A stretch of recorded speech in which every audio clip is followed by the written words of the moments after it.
Young rebel star Prabhas most prestigious movie కల్కి ఇవాళ ప్రపంచవ్యాప్తంగా థియేటర్స్లో విడుదలైంది. దాదాపు 600 కోట్ల బడ్జెట్తో హై టెక్నికల్ వాల్యూస్తో భారీ తారాగణంతో దర్శకుడు నాగ్ అశ్విన్ ఈ చిత్రాన్ని రూపొందించారు. నేడు థియేటర్స్లో భారీ స్థాయిలో విడుదల చేశారు.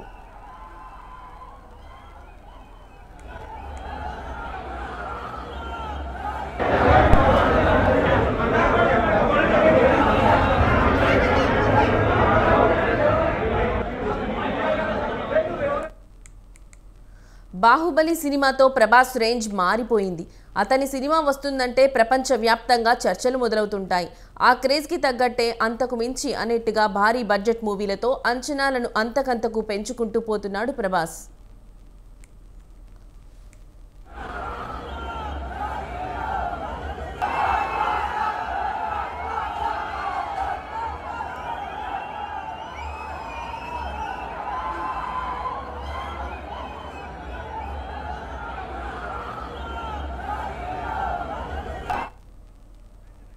ఇక మహానటి సినిమాతో క్లాసిక్ హిట్ అందుకున్న నాగ్ అశ్విన్ ప్రభాస్ కాంబోలో మూవీ అంటే ఆ అంచనాలు రెట్టింపయ్యాయి.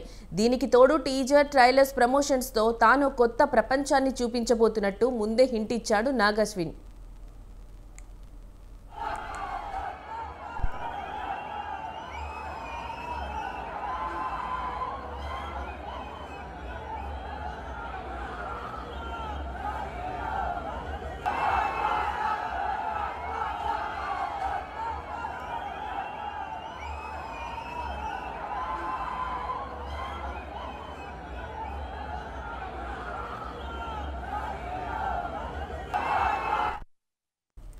తెలుగు రాష్ట్రాల్లోని థియేటర్ల వద్ద ప్రభాస్ అభిమానులు సందడి చేస్తున్నారు. ఫస్ట్ హాఫ్ వరల్డ్ క్లాస్గా ఉంది, హాలీవుడ్ లెవెల్లో ఉంది, థియేటర్స్లో తప్పక చూడాల్సిన సినిమా అంటూ హంగామా చేస్తున్నారు. ప్రభాస్ ఎంట్రీ సీన్ అయితే ఫ్యాన్స్కి పూనకాలే. ప్రభాస్ ఫ్యాన్స్ కాలర్ ఎగరేయొచ్చు అని అంటున్నారు.